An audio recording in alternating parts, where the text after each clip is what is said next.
Olivia's POV. Tumayo at sumandal si Olivia sa pader kung saan malapit sa pinto. Dito muna siya habang inaabangan ang paglabas ng amo niya. Isang may katandaang babae ang lumapit sa kanya, mukhang strikta at kamukha pa ni Miss Minchin sa Princess Sarah. Napatayo tuloy siya ng tuwid. Miss, anong ginagawa mo rito? Wala ba nagsabi sa'yo na bawal dito? Mababa ang tonong tanong ng matanda.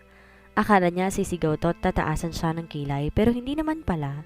Sa klase ng pagsasalita nito'y mukha itong mabait. Kasi po may hinihintay po ako. Kung pwede lang umalis dito, kanina pa niya ginawa. Nakakainip kayang tumayo at maghintay pero dahil nakakatakot si Zefiro, hindi siya po pwedeng umalis.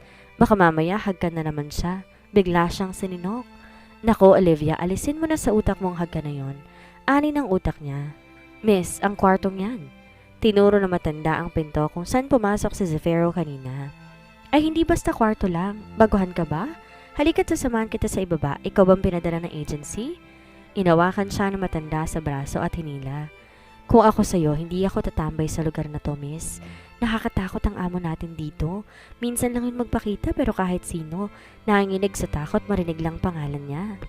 Tumingin siya sa kamay ng matanda na nakahawak sa kanya. Aba, totoo nga. Nanginginig ang kamay nito. Sandali lang po ate. Uminto siya sa paglalakad at marahang hinila ang braso. Nagkakamali po kayo, hindi ako baguhan. Sa katunayan po kasama kong amo ko. Pumasok po siya sa kwartong sinasabi mo. Natulala ang matanda habang nakatingin sa likuran niya. Tsaka wag po kayo mag-alala sa akin. Sanay na sanay po ako makisalamuha sa mga nakakatakot na tao. Kung hindi niya natatanong yung ugali po ng amo ko, mala alien.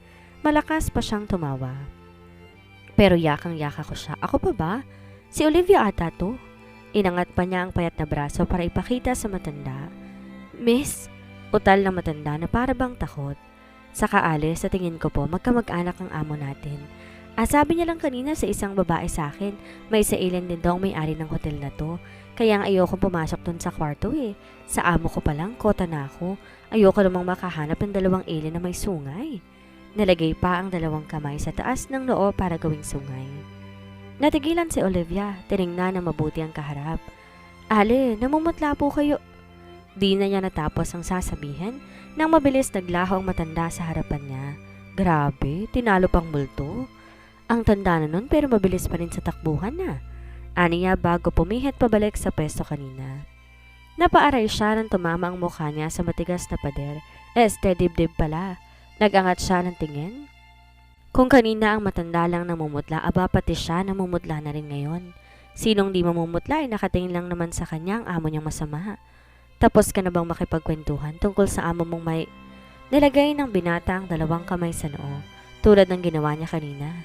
Sungay? Dugtong ni Zefiro? Mas lalo siyang namutla. Narinig pa yata nitong mga sinabi niya. Paano na to? Yumuko si Zefiro at nilapit sa kanya ang gwapong mukha nito. Para sa kaalaman mo, hindi ko kamag-anak ang may-ari ng hotel na to, Olivia, dahil ako mismo ang may-ari nito. Naitakip niya ang kamay sa bibig. Ang malademonyo na may-ari ng hotel na to at ang amo niya iisa lang pala. Kaya naman magkaugali, isang tao lang pala. Kanina pa ako naghihintay sa'yo sa loob, tas narito ka lang sa labas para i-chismis ako. Sige, tatanungin kita. Saan ka nakakita ng demonyong magaling humagkan? Lalong bumaba ang binata sa mukha niya. Nanlaki ang mata ni Olivia nang ma-realize ang sinabi nito. Tila napipi siya at di nakapagsalita. See? Wala diba? Tumayo ng tuwid ang binata. Gumuhit ang mapaglarong ngisi sa labi nito na makita ang pamumula ng pisngi niya. Come on! Pumasok tayo sa loob kung ayaw mong hagkan kita dito para maalala mo kung paano humagkan ang alien na sinasabi mo. Sumandal siya sa pader. Tila nawala ng lakas ang tuhod niya sa pinagsasabi ni Zefiro. Ibig bang sabihin nun tulad niya, di nito nalimutan ang hagkan nila? Naalala din ba nito ang ginawa nun sa garden? Nilipat niyang kamay sa tapat ng kanyang puso. Bakit malakas ang tibok? Di kaya may sakit siya sa puso dahil sa takot siya kay Zefiro? Namutla siya sa naisip? Sa mabagal na hakbang sumunod siya rito, nagdadalang isip pa siya na buksan ang pintuan para pumasok. Pero dahil kailangan pumasok pa rin siya. Nakita niya nakaupo ang binata sa isang upuan habang nakatingin sa laptop nito.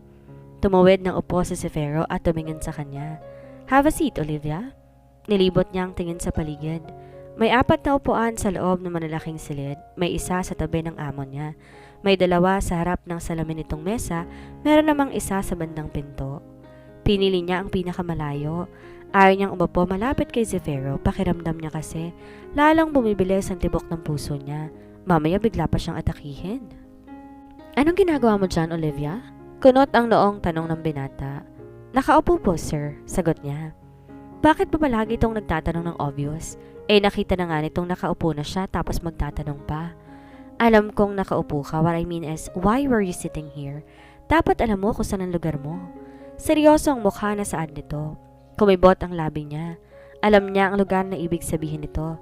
Sa labas. Bakit pa siya pinapapasok kung palalabasin din naman pala siya? Nakakasama talaga ng loob ang amo niya. Sige po sir, ito na nga po, lalabas na po ako. Natigil siya ng paghakbang sa sunod na sinabi ng amo niya. Dito ang lugar mo sa tabi ko, kaya bakit ka lalabas, Olivia? Sobrang lakas ang tibok ng puso niya dahil sa sinabi nito. Alam naman niyang walang ibig sabihin yon, pero bakit nakaramdam siya ng tuwa? Diyos ko, hindi kaya may virus ang laway ni Zefiro kaya may nararamdaman siyang kakaiba? Tutulala ka na lang ba dyan? Tanong pa nito. Kaya naman nagmamadali siyang umupo sa katabing upuan nito. Inikot pa niya ng kaunti ang upuan para hindi siya mapaharap sa katabing amo. Naiilang kasi siyang titigan ang nakatagilid nitong mukha. Baka mamaya bigla tong lumingon sa kanya. May meeting ako mamaya, hintayin mo ako dito?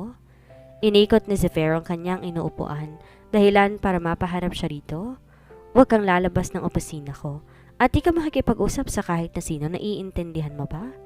Kagat ang labing tumango siya. Gusto man niyang iiwas ang mata, hindi niya magawa. Para siyang hinihigop ng kulay itim nitong mata at dinadala sa lugar na silang dalawa. Teka, saan naman niya nakuha ang ganong salita? Dinadala o ako lang nag-i-imagine? Mahinang tinuktukan ni Olivia ang sarili. Ano bang nangyayari sa akin? Hey, are you okay?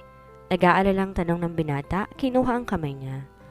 Nalaki ang mata niya na maramdaman ng kakaibang init na dumadaloy sa katawan niya nang hawakan ni Zefiro ang kanyang kamay. Nalaki ang mata niya, mabilis sinila ang kamay mula sa binata. Umawang ang labi niya, di pa siya nakakaramdam ng ganito. Sa buong buhay niya, masyado pa siyang bata pero may hinala siya na may crush siya sa amo niya. Marahas siyang tumayo.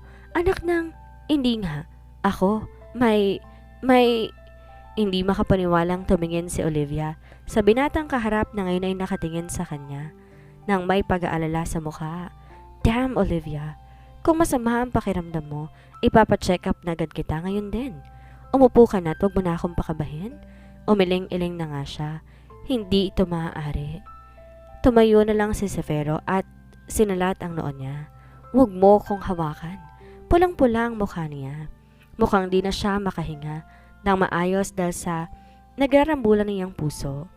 Ang ibig kong sabihin, sir, huwag kang hahawak o lalapit sa akin. Di ba nga takot na takot kang mahawa sa sakit? Palusot niya. Mamaya bigla siyang sapakin nito dahil sa pagtaas niya ng boses. Ano ang karapatan isang hampas lupang tulad mo? Ang sigawan ako? Tila narinig niya ang ganitong tinig, linya mula sa bisig nito. Wala ka naman lagnat, maybe gutom ka lang, halika. Ano ang nakain ng amo niya? Ba't parang bumait yata to ngayon? Di ba may meeting ka ngayon, sir? Naku, huwag mo na akong alalahanin, di ba naman ako gutom? Kaya unahin niyo na lang po muna ang dapat mong gawin? Nag-iwas ng tingin sa Zefiro. Di kita inaalala, Olivia. Bakit ka naman aalalahan ng isang tulad mo? Nauna na tong maglakad. Nagugutom na ako kaya kakain na tayo. Tsaka I can move our meeting some other time. Nakalimutan mo na bang ako ang may-ari ng hotel na to? Napangiwi siya. Akala niya bumait ng amo niya, umasa pa naman siya. Bakit nga naman ito aalalahan ng isang tulad niya? Hay nako, Olivia, masyado kang feeling. Ani niya sa sarili. Wow! Di niya mapigilang sambit nang ilapag ng waiter ang mga pagkain sa mesa niya. Napakaraming putahe. Di niya tuloy sigurado kung kaya nilang ubusin to ng amo niya. 2 lang naman kasi silang kakain. Napalagok si Olivia. Hindi naman siya po pwedeng kumain nang di pa sinasabi ng binata. Baka mamaya magalit to dahil nauna pa siyang kakain kaysa rito. Pero talagang natatakam na siya. Hindi ka mabubusog kung tititigan mo lang ang pagkain, Olivia. Ani Zefiro sa kanya. Talaga? Pwede na akong kumain, Sir Zefiro? Tuwang-tuwang tanong niya. Of course, kaya nga kita dinala dito para kumain. Minsan lang talaga hindi ko alam kung may utak ka ba talaga or sadyang walang laman yung bungo mo. Sabihin mo nga sa akin, display ang balang ulo mo? Umirap siya ng palihim sa amo niya. Saan ka nakakita ng walang laman ng utak ng bungo, sir? Yung bungo mo, sir, ano pong laman bukod sa kasama ng ugali? Ibig kong sabihin ay, eto na nga po, kakain na. Agad siyang kumain na makita na masama na naman ang tingin nito sa kanya. Baka imbes makakain siya ay siya pang tikman nito dahil sa mga sinasabi niya. Natigil si Olivia sa pagkain na makitang nakatingin lang ang binata sa kanya. Sir, hindi ka pa po ba kakain? Huwag nitong sabihin na hindi. Ang daming in-order tas di naman pala kakain. Mayayaman nga naman. Natigilan si Olivia na maalala ang tanong niya kay Sir Kenji noon. Ang dami mong in-order, sir, tapos diet ka pala. Yan bang sekreto ng mga gwapo? Mahinang natawa ang binata kaya natulala siya at napanganga. Naglabasan tuloy ang pagkain sa bibig niya.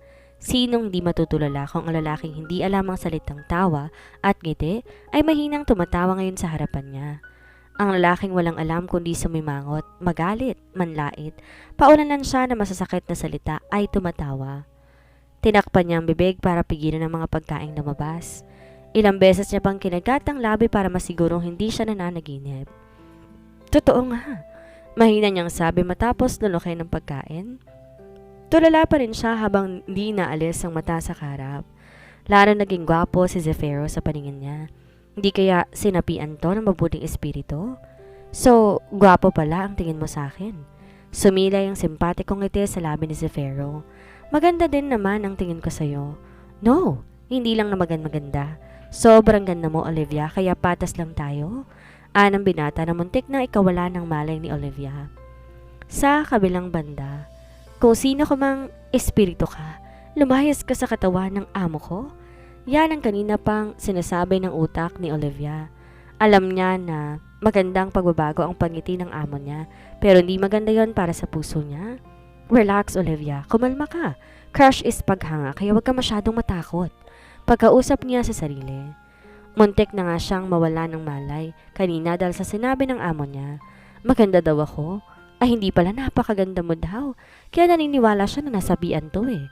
Una, nagawa nitong tumawa at ngumiti. Tapos pangalawa, pinakain siyang bigla ng mamahaling restaurant. At pangatlo, pinuri siya.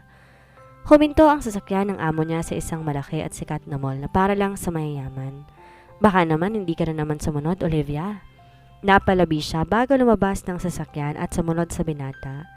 Habang naglalakad, di niya mapigilan na mamangha.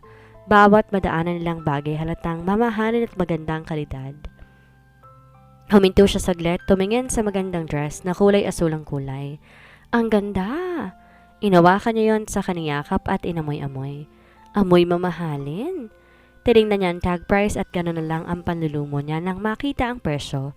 Ang mahal? Mas mahal pa sa isang buong sahod niya. Maingat niyang binilik ang dress, di bale, sa ukay na lang siya bibili. Di man kasing ganda ng dress na to ang mabili niya sa ukay, mas mainam na yon dahil mura. Paglingon niya, nataranta siya. Di niya nakita ang amo niya. Sir, nasan ka na ba?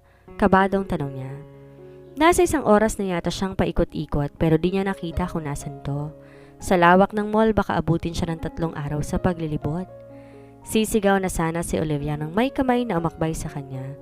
Nagulat siya na makita si Sir Kenji. Sir! Di nag-iisip, yumakap siya sa bewang nito dahil sa sobrang tuwa. Sir, mabutit lumitaw ka. Meron siyang kakilala na maaaring pakiusapang ihatid siya. Nasaan na ba kasi si Zefiro at bigla-bigla na lang nawawala? Tumawa si Kenji. Lumitaw? Ano ako, kabuti? Kung ang amo niya ay may sapi, itong isa malakas ang tama. Wala bang normal sa magkakaibigan to? Sir, nawawala po kasi ako. Hindi niya mapigilang malukot ang mukha. Nakakatuwa kasi ang mukha mo kanina, Olivia eh. Halatang iiyak ka na kaya nilapitan na kita. Tumatawa pa ring sambit ni Kenji. Kamusta ng date niya ni Zefiro? Masaya ba? Taas baba ang 2 kilay na tanong nito. Namula ang pisngi niya. Anong date ka dyan? Di kami nagde-date no, Sir Kenji naman. Huwag ka nga ma-issue dyan, baka mamaya marinig pa ni Sir Zefiro yan at magalit pa. Malakas na naman tong tumawa.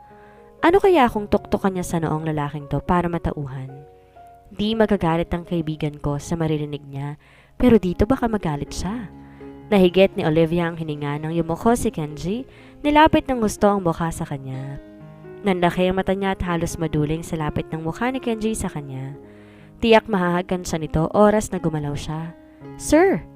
Napatili si Olivia sa gulat nang bigla mawala si Kenji sa harapan niya. Nakita niya tong nakaupo at may dugo na sa labi. See? Hindi magagalit si Zefiro sa narinig niya. Tumatawang tumayo si Kenji at tumarap kay Zefiro na napakadilim ng mukha.